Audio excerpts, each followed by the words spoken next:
Broads Media.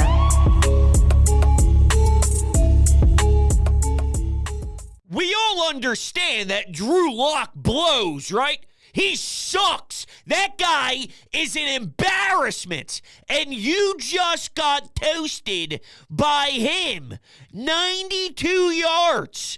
This team was so down bad that they elected to move on from their defensive coordinator, only for their new defensive coordinator. Forget the title. I don't care what they claim. I don't care who has to speak. Although, yeah, I do. If they send Sean Desai out towards the media when they talk this week, I probably will lose it, because that guy doesn't deserve to have to answer questions for Matt Patricia's sorry ass. And I was to believe that it was for the better.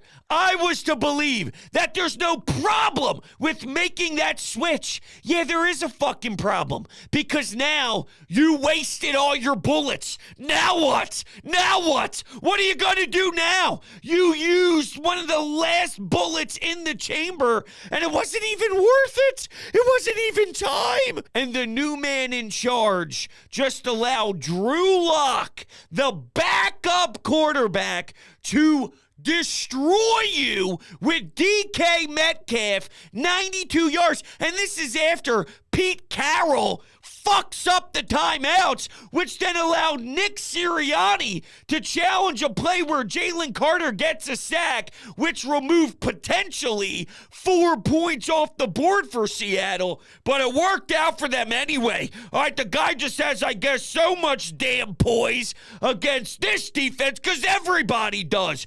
3rd and longs right before half. Seattle gets points on the board. Then Walker in the second half runs everybody over. Sidney Brown can't tackle. James Bradbury can't cover. Jalen Hurts can't throw the football, right? He just can't right now, all right? This is what irritates me so much about some of the finer details in this game. Okay, so the bad stuff occurred right at the end of the first half and right in the beginning of the second half, all right? It's not good, but what a response by the Birds with a nice drive. You take some time off. You go up 17-10. Brandon Graham and Fletcher Cox, two of the guys that have been in an Eagles uniform for a long period of time. They get a big stop. They force a punt. And you know what happens after that, by the way? You miss Devontae Smith. You miss Devontae Smith underneath. You try and force a throw that's not there, and now you do nothing with the possible momentum. It just went away, because your offense is a problem, and Nick Sirianni is a problem. Stop with this Brian Johnson mess. And honestly, everybody's on the chopping block, so I won't say you're not allowed to be pissed at anybody. Yes, everyone, every single player, every single one of them. Jason Kelce, false start. I don't care. Pick your poison. Let's have at it. It's free range. Go ahead. But let's look at Nick Sirianni.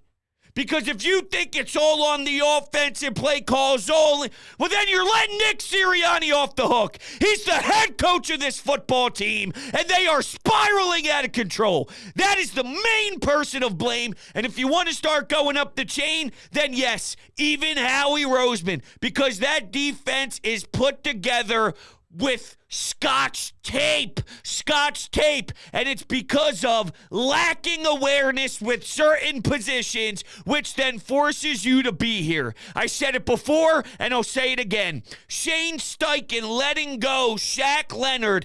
Go watch what that team does. And I know their offense looks way prettier than ours. I'm watching Devontae Smith trying to block for Dallas Goedert on screen passes, and they're running into one another, and it's a tackle for loss. Where do we think that play's going to go? Yo, Jalen, you can't miss Devontae Smith, by the way. And also, you're forcing balls to Quez Watkins. Did Quez Watkins get held? Maybe. I would have been so upset, though, if that happened to be Darius Slay, and he gets a pick in the back of the end zone, and that ticky-tack hand grab was the difference. I like the no call there. Either Quez Watkins has to show more balls, but it's obvious the dude doesn't have any balls, so that's why we're in the predicament that we're in whenever we try and trot him out there and make something happen. I don't like just taking a random shot there, but it would be nice and lovely for Quez to want to compete,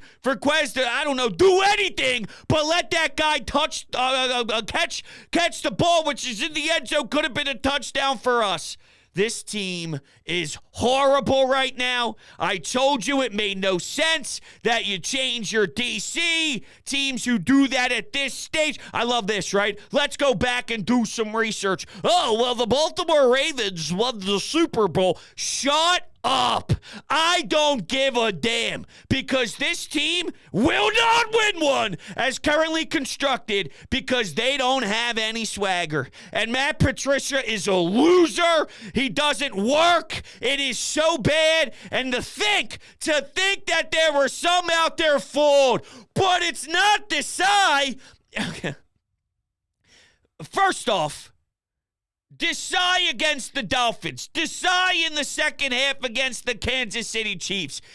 There's a lot of this with straight-up roster construction, and you're seeing that because James Bradbury can't play anymore. The guy completely fell apart. Why do you have to pay someone like Bradbury? I'll tell you why. Because they don't ever use their assets in the draft on top-tier cornerbacks. They don't, which now you have to pay old guys that are in their 30s. You can't let them walk and let Slay leave too. Remember the discussion in the offseason? Well, you're in that predicament because Howie says, no thank you.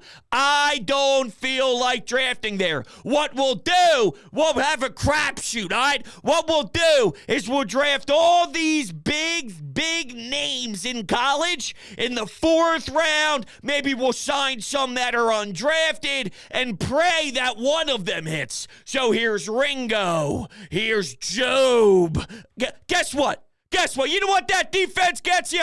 3rd and long conversion. 3rd and long conversion. With Drew Lock playing quarterback. Drew Lock blows. Drew Lock blows. Drew Lock blows. And so do the Birds. Drew Lock blows. Drew Lock blows. Drew Lock blows. And so do the Birds. That's where we're at now. We're making up songs, okay? Because this team is so disgusting that I'm making up songs about how much they are pathetic. And they are pathetic currently. And I don't know what to do about it because when you go to a new DC, you did it. That's it. That is your last straw. It doesn't get much bigger than this. Sirianni ain't getting fired. Okay, Howie Roseman ain't going anywhere. There's nothing louder and no bigger of a statement than moving Sean Desai when the team had the record that they had. And I think, honestly, that the Eagles might have done it. And Howie and Laurie made that decision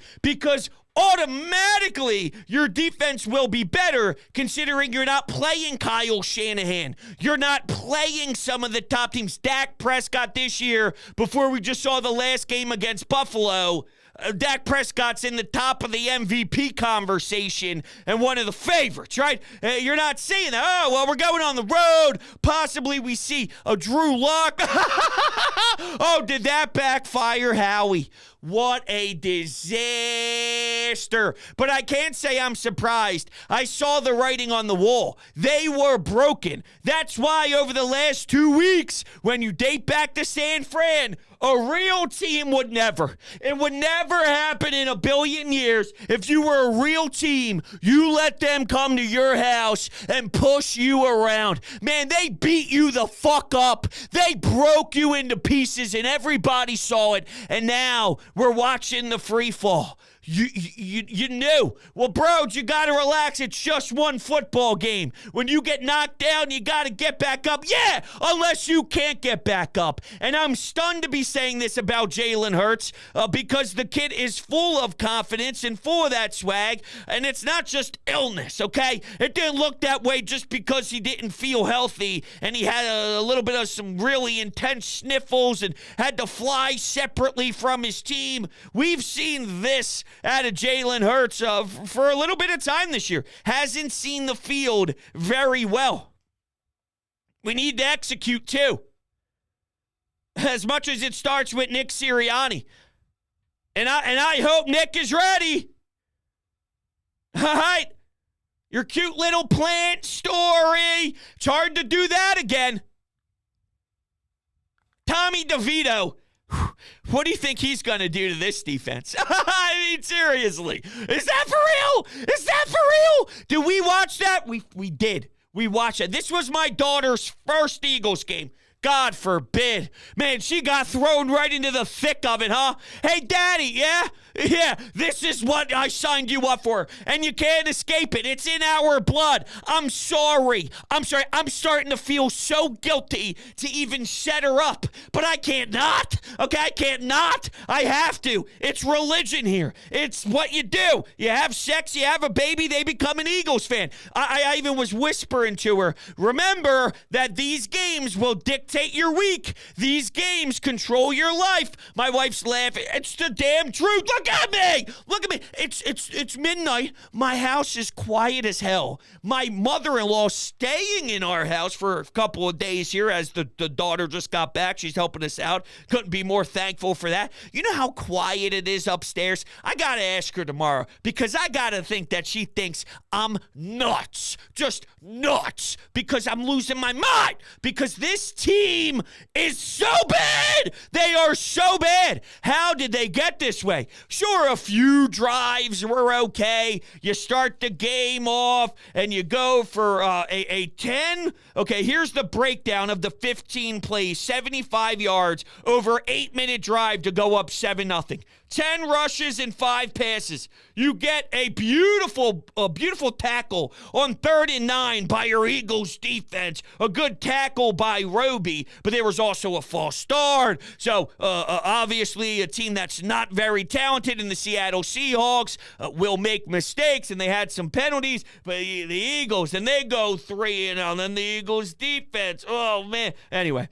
I wanted to talk about that first drive. Like that was nice. There were a couple of those. The response to the Kenneth Walker drive, I called it. And the only thing that bothered me, and I even wrote it down here, is it's so stressful. Every play, it's you got to make this spectacular catch. And I get it's the NFL, but you should be able to pass on that secondary. You should be able to do a lot against that secondary, especially with the talent on your team. You have so much. Dallas Goedert, A.J. Brown, Devontae Smith. What do you think Kyle Shanahan would get out of that? All right, even with a couple of missed passes by Hurts, maybe some inaccuracy, there's a wide open tight end, and you miss him because you throw it too far out in front of him. Even with that, you'd scheme up A.J. instead of just the stupidity that we're watching. The end of the game, it's not over after the bad decision just for Quez Watkins. You were down 3 points.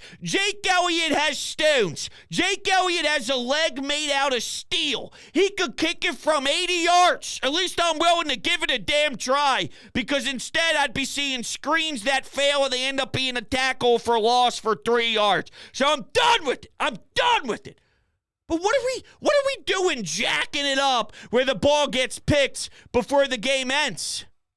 Unacceptable. DK Metcalf down the sideline. Unacceptable. What do you want me to do? What do you want me to do?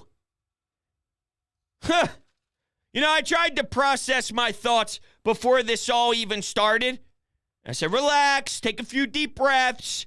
All right, you kind of anticipated this. You saw this coming anyway. You've been down on this team for a reason because you saw it in the future. The Cowboys just continued to kick them in the testicles.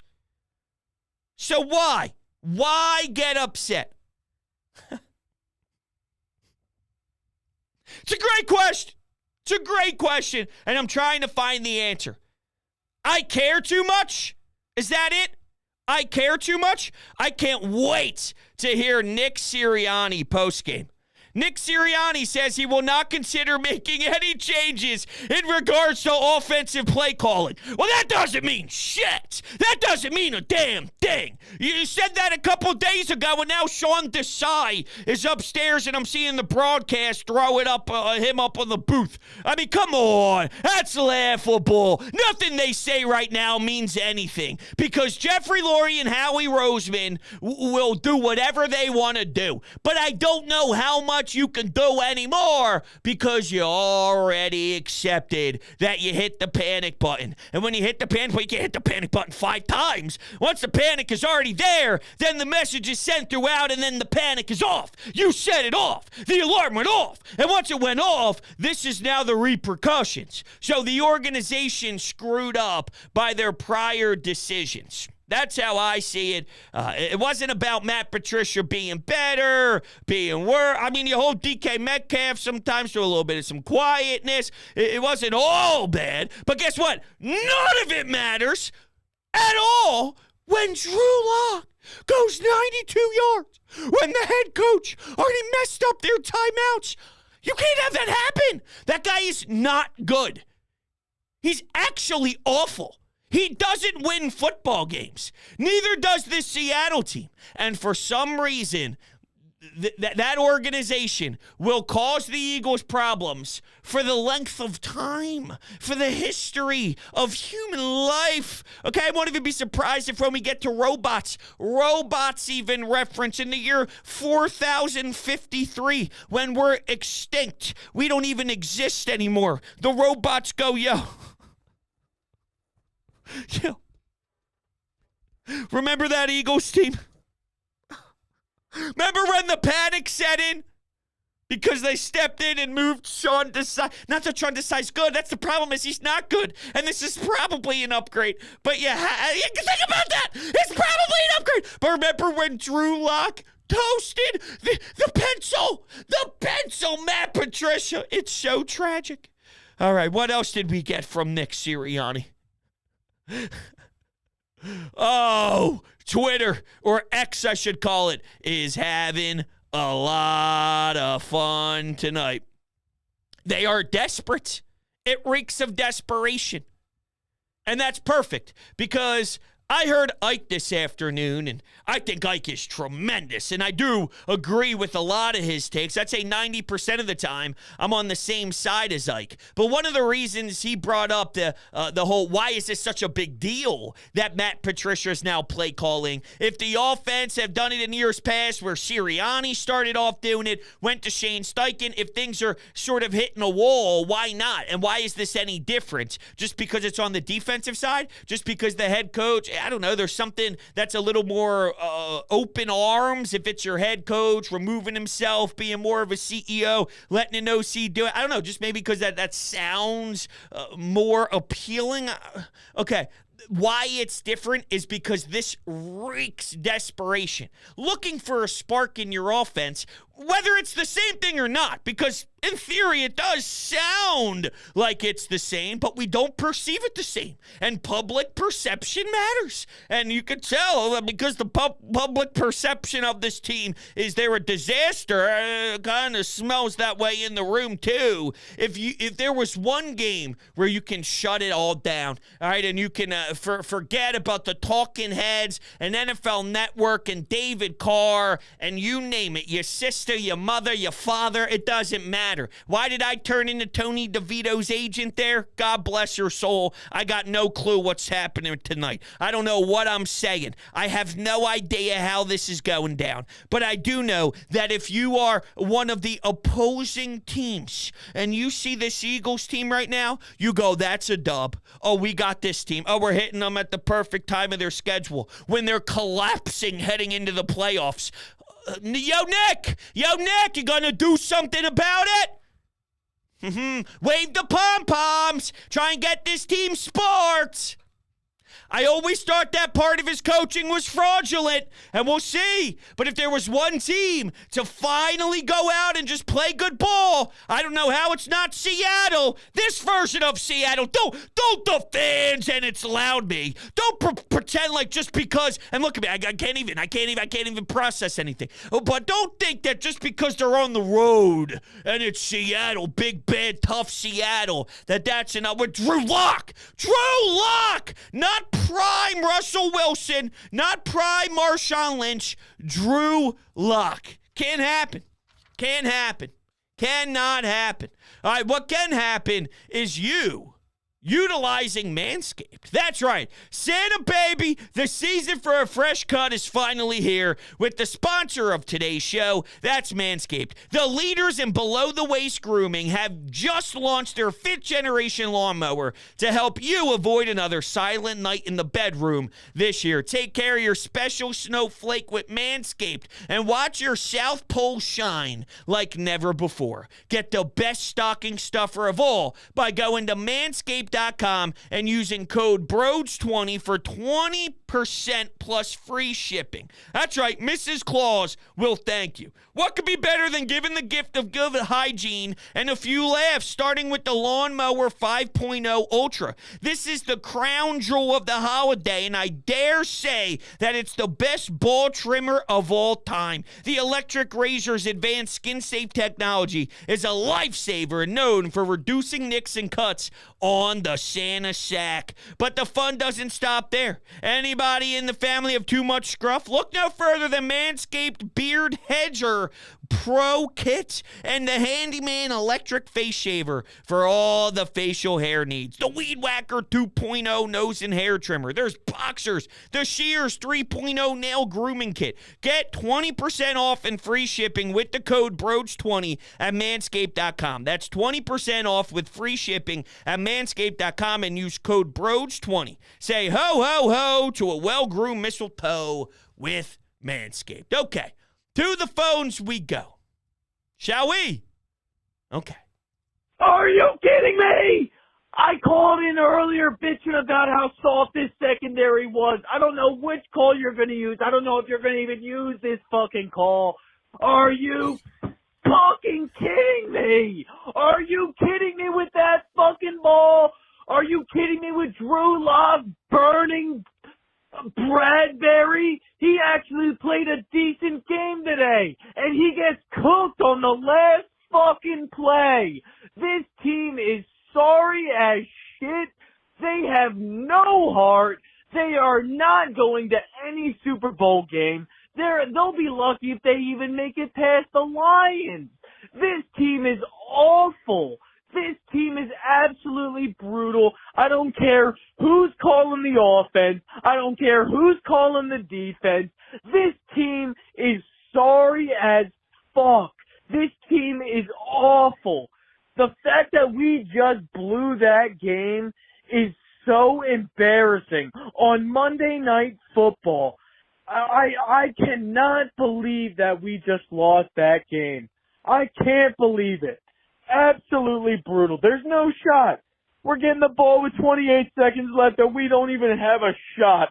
I'm sorry to cut you off. I was letting you rant, and I thought it was tremendous. But I see this quote from Nick Sirianni after the game. Nick Sirianni says he felt it was a competitive disadvantage to let the media and fans know about the switch at defensive coordinator earlier in the week. Are you serious? Yo, that pisses me off. That's so bad. Are you kidding me? The difference in you winning or losing against Seattle, Nick, this is your head coach speaking. This is the guy that's supposed to run the team and have like that even keel, and the lead man is the difference is a DC change. Oh my God, you suck. You suck as a team if that's the difference in you in winning a game against Drew Lock. That is so bad. Making excuses already seconds after the game. You cannot say those words, Nick. That is bad. That is bad. I don't think he's ready. I don't think he's going to be over be able to handle, what's about to happen over this week. Whoo! We are in a slide. We have to get through the storm we are in. Oh, what do you do there, Nick? Did you try and throw storm in there? Is that like plant, or am I reaching way too much? It's very possible. Nick Sirianni says he made the decision on Sean Desai going to Patricia. No, that's not true at all. Apparently he made the decision, quote, sometime in the middle of the week. Nope, I don't believe you. That is a lie. If we were watching Maury right now, the son of Jill Bishop, when it comes to the 4-year-old daughter, that is a lie. I have no idea if I just butchered that. I think I did. Oh, God. Matt Patricia, just seeing him on my timeline is making me sick. Who has the quote here of Jalen? This one's good, too. We've been talking about execution all year. I don't think we're committed enough. It takes everyone being all in all aspects. It starts with me. What do you mean we're not committed enough? Now we're questioning if guys are committed in the room. Dare I say, as I alluded to all week long, and apparently I was being too negative, and I was doing too much, and I was thinking about all the things that went wrong a little too harshly, because they were playing so many good teams, and they played them so many times in a row. You just have to realize that the schedule makers threw in a couple schedule losses, as Doc Rivers would say. Nope. They were broken. The 49ers broke them. Bravo to them. You know, they talked a lot of smack that week, and we hated it, and we thought that we were being disrespectful. Standing O to Vegas for knocking that one out of the park. Honestly, it could have been -5, -6, a little heavier San Fran that week. But, man, did they run their mouth, and did we try to? They actually just ruined our season. They essentially knocked us out of the Super Bowl. The 49ers did. The 49ers did. Good for them. Good for them. Jalen did not see the field well today at all. At all. Do I feel better now? No. Burn this team. Burn this franchise. Burn everything to the fucking ground. You let Drew Lock go 92 yards in a 2-minute drill, not even. And just completely disregarding how pathetic the offense was tonight. I don't care that Jalen was sick.